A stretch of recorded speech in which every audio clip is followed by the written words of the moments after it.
demolition of the historic James Whalen tug is set to begin. Good evening and thank you for joining us. Crews with Marine Recycling Corporation from Southern Ontario have already arrived in Thunder Bay to start the process this week. The contract to completely scrap the 120-year-old vessel cost the city nearly $600,000. It's expected to take 6 to 8 weeks. Jessica Clement has the details. After 2.5 years of uncertainty surrounding the fate of the James Whalen tug, work is about to begin to scrap the vessel, which dates back to 1905. From now until Wednesday, a crew from the Southern Ontario company Marine Recycling Corporation will be on site near the James Street Swing Bridge to begin setting up before the real demolition work begins. The first few days, there won't actually be anything happening on the tugboat itself. It'll just be setting up all of the site safety, things like fencing, and some of the environmental protection things that have to all happen before the work can be on the boat itself.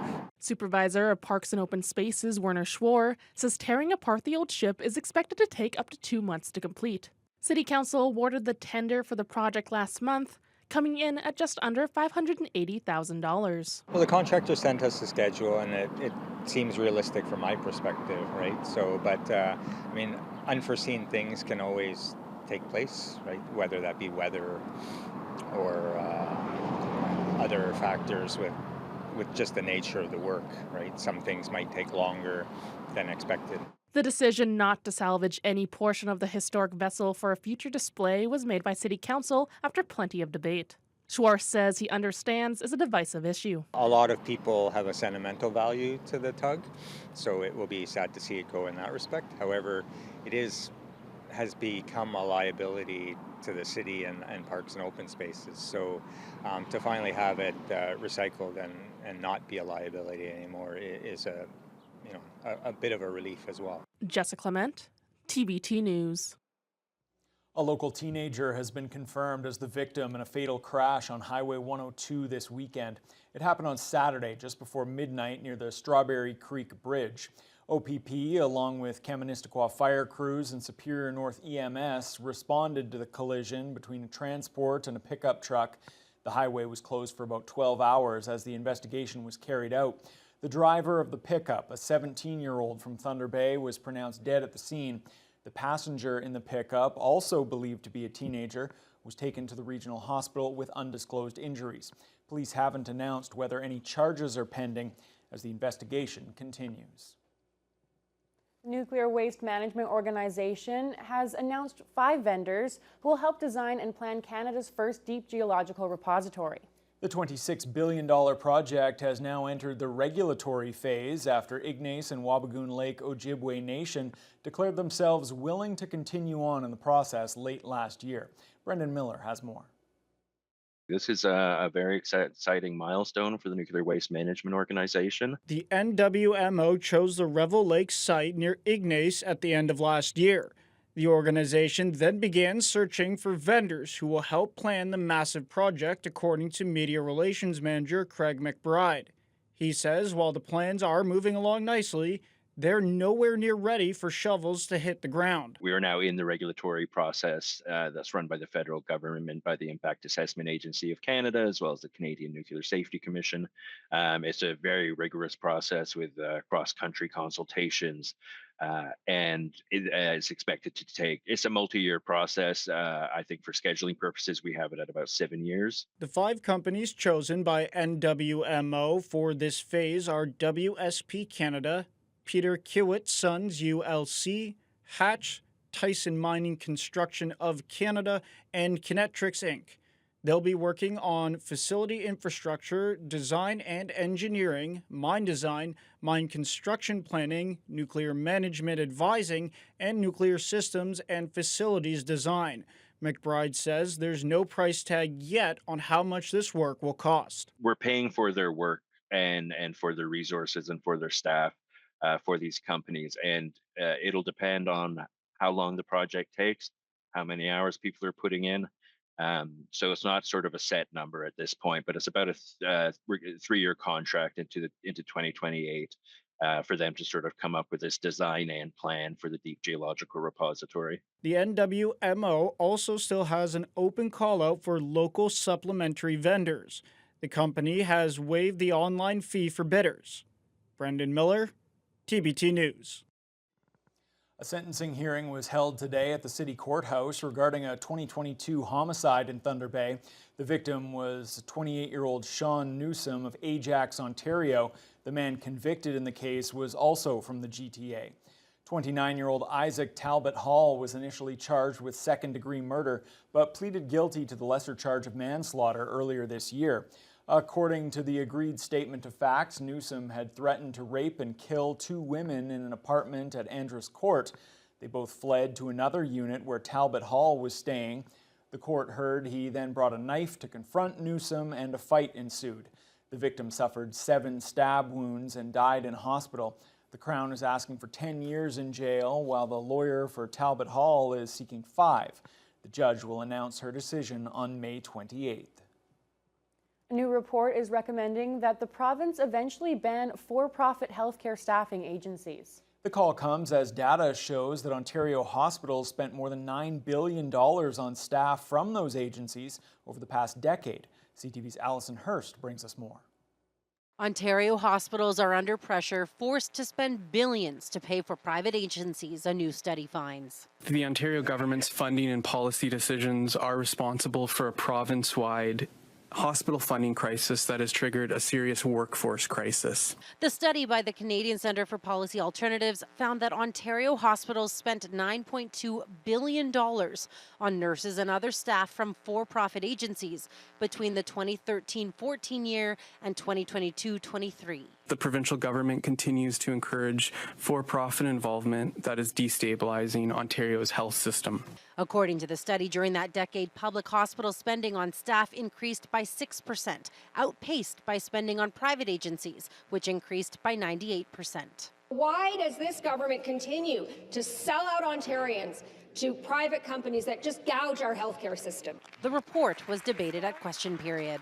Staffing agencies are a tool used primarily in rural and northern hospitals to avoid service disruptions. In fact, it is a tool that they have been using for decades. The research shows while the number of hours worked by agency staff in Ontario hospitals accounted for just 0.4% of all frontline workers' hours in 2022-23, 6% of the hospital's labor costs went towards private staff. Under the Ford government, we pay more and get less for health care, creating a reliance on them, quite frankly, and millions of dollars of debt for hospitals. A spokesperson for the Minister of Health says in part, since 2018, our government has registered a 100,000 record number of new nurses, and we have another 30,000 nurses currently studying at one of Ontario's colleges or universities. Ontario has become one of the most under-capacity hospital systems in the industrialized world. The study examined financial statements from 134 Ontario hospital corporations and data from the Canadian Institute for Health Information. That was CTV's Allison Hurst reporting. Well, the Ford government is tabling new legislation designed to get housing built faster. The new rules are meant to cut red tape, specifically when it comes to how development charges are imposed. CTV's Siobhan Morris has the story. An admission from the provincial government. Housing starts stuck in the mud, far off the pace to meet the goal of 1.5 million homes by 2031. Our focus is in the next 12 to 24 months to get shovels in the ground. But is it forgotten? No way. We're not giving up. Ontario's trying again to build faster and cheaper with new legislation, taking aim at the development charges builders pay to cover infrastructure that goes along with new homes. We're going to delay till occupancy. We are getting rid of them with long-term care homes, and we're going to continue to support our municipal partners with needed infrastructure. Think roads, sewers, and transit. There will be new help for those kinds of projects in Thursday's budget. An additional $400 million in the Municipal Housing Infrastructure Program and the Housing Enabling Water Systems Fund. The opposition supports retooling some development charges, but to offer development fee discounts to a $1.5 million condo doesn't make sense. Ontario's proposing to block municipalities from asking builders for extra studies on a project and end standards beyond the building code, say on green initiatives. The Liberals call it overreach, but the party's ex-leader turned mayor of Whan has a plea. I want to urge them to do their job, to do it thoughtfully, but to work with Minister Flack, Premier Ford, and the rest of the cabinet ministers and government caucus to pass this legislation. The current leader says she understands Del Duca is desperate to kickstart building. Now, he himself has cut his development charges in half, which is great, but he's not being made whole by this government. Ontario's also trying to accelerate construction of big infrastructure projects and mines, including in the Ring of Fire. The proposals laid out in another bill, Bill 5. They've sparked anxiety in some First Nations communities. Can't you see that this will hurt us a lot if you bulldoze what we have? But there's also a sense of resolve. We're not afraid of police officers. We're not afraid of guns. We're not afraid of tractors. That was CTV's Siobhan Morris reporting. The spring thaw is nearly complete, meaning the City Roads Division has been very busy filling potholes lately. The Python 5000 machine was recently sidelined for repairs, but it's now out on the road again, being used on priority high-traffic routes. Emma Chilton reports. Patching up all those craters from the spring thaw. So it was down for approximately 2 weeks, just for some work on the front roller and conveyor belt. Like any other piece of equipment, once it gets to a certain age, more maintenance is required, and that's kind of what we're seeing now with the Python. As of right now, there are no plans to purchase a second Python unit. On this day, the city was training new operators for the machine and filling potholes on Cumberland Street near Water Street downtown. Spoljerich says that drivers should approach pothole crews with extra care. Yeah, this time of year, there's quite a few potholes on the road after the winter and spring has hit. So crews are out there now taking care of the priority routes, getting those done first before they go into residential roads. We always ask if you come up on a pothole crew, slow down, be careful, make sure it's safe before you go around. Local motorists will be glad to know that all the pothole crews are now using hot mix asphalt, which creates a more permanent fix than the cold mix that was being used up until last week. Asphalt plants are typically closed for the winter, November to May. Last Monday, one of the asphalt plants opened up, so we were able to use hot mix on the roads, and we had hand crews out doing that work. Drivers are always encouraged to call the city infrastructure phone line to report potholes in their areas. Emma Chilton, TBT News. The Road Angels Female Motorcycle Club carried out a special mission on Mother's Day. They rode to Chartwell Isabella Retirement Residence to deliver flowers to all the mothers and grandmothers there.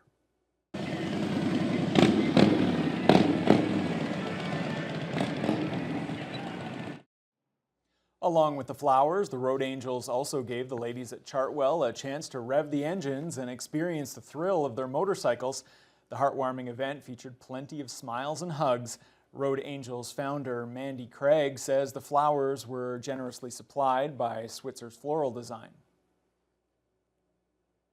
It's by donation, so I actually pick up the flowers and the ladies contribute whatever they can for donation, and I in turn turn that back to the owner of the Floral Design as a thank you for her contribution of flowers. And then from there, we'll meet and mingle and socialize with the residents who just love us. They're waiting outside in the patio, excited for us to show up. They like to hop on the motorcycles and just have a blast. And then from there, we'll probably take a ride. It's a beautiful day today, so we're probably going to get on the bikes and go for a short ride. Could take us out 130, nice country scenic look. So looking forward to that. The ride not only celebrated Mother's Day, but also raised awareness about female motorcycle riders here in Thunder Bay. The Bingo Hall at Superior Shores Gaming Center went all out for Mother's Day again this year. The facility has an annual tradition of bringing in Thunder Bay's own Dalen James. He performed his award-winning Elvis Presley tribute show during the intermission at the nightly bingo.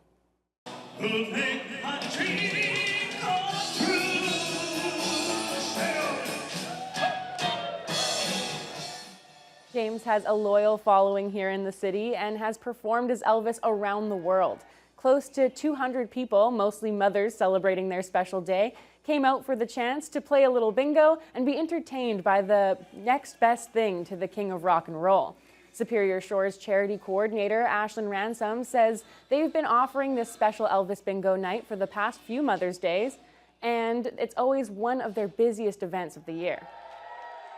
On an average bingo night, we have our regulars that fill up the bingo hall, but it looks nothing like what it does inside tonight. I think we have almost every seat filled. I heard a few of our guests saying that they have been anticipating this for months now. We play a number of different venues here, including the Thunder Bay Community Auditorium with the live orchestra, but the bingo hall is a little more intimate because I don't have the band, so I have to use backing track music for it. So in other words, I got to pour it all out. Right, so that's what the girls like. They'll be getting a guy that can sing a little bit and a guy that can pull it off enough just to make them happy for Mother's Day. Ransom says shows like this help bring out a lot of extra funding for the 82 local charities and organizations that benefit from Superior Shores Gaming Association. No doubt everyone in attendance had a lot of fun there. Absolutely. And Fiona, it's the time for a little fun in the sun, I suppose, because those temperatures are starting to get up there. They're getting up there, but it looks like you had some fun in the Well, sun. yeah, I was in Mexico. The temperatures are not quite as warm here as they... Quite the tan going on there. I'm feeling a little jealous. Couldn't quite match the temperatures you were used to, but we did hit a very seasonal 18 Celsius. That was after an early morning low of 5, partly cloudy skies. Winds were kind of all over the place. Sometimes they were just about 14, 15K. Others, they were up to 41. So a lot of variability, mostly from the northeast. Now, we were fairly seasonal, but as you can see, there is a lot of heat in the region. Overnight, the low in Fort Frances hit just 21 Celsius. Little cooler in Red Lake, but still managed a low of 12. At this hour, we've got 30 in the Fort, Atikokan, Upsala, Kenora, high 20s in Red Lake and Dryden. Then it starts to drop off a little bit, and along the North Shore, much more seasonal or slightly above. Never thought I'd look and see 21 Celsius and think, oh, that was kind of a cool day. Comparatively speaking, yes, it was.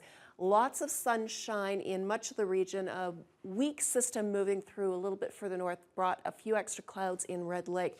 But as you can see, the heat is definitely to the west. Even Sault Ste. Marie not managing to get as warm as other locations.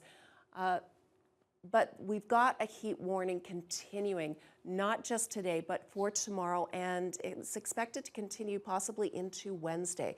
These areas to the Manitoba border, to the west and eastward as far as about Atikokan, we're looking at daytime highs ranging from 28 to 33 Celsius. Overnight lows will range from 18 to 21 Celsius. And that means if you've got air conditioning, you might want to turn it on a little bit earlier than you might be used to because you're not going to have a lot of time to cool off. Now, tonight in the city of Thunder Bay, we are going to drop down to a very seasonal low of 5 once again under clear skies. The winds will continue to be a bit blustery, up to 40 kilometers an hour this evening, but then tapering off down to about 5 to 10. Now, we are going to see some warm temperatures moving into Thunder Bay, but we are definitely out of the heat warning range. But areas to the west, it's going to be another hot one. And later on in the news hour, I'm going to show where all of this heat is coming from. And all things considered, we're actually getting off a bit lucky. Okay.